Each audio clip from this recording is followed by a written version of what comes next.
how to change wallpaper on iPhone. So all you have to do here is to go to your settings here, and what I want you to do next is to scroll down up until you see the wallpaper icon there, or the wallpaper option. It's actually under accessibility and above Siri and search.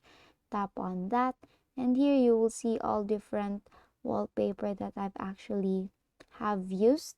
So let's say you want to create a wallpaper there, then you just have to choose here, just tap on add, and then if you're done choosing on the upper right, you'll see add, and then set as wallpaper by pair here, and then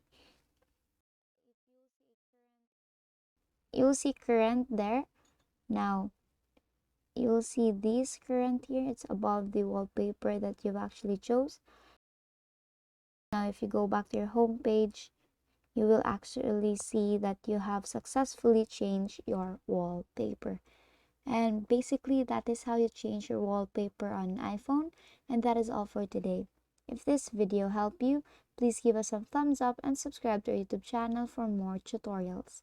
Thank you for watching.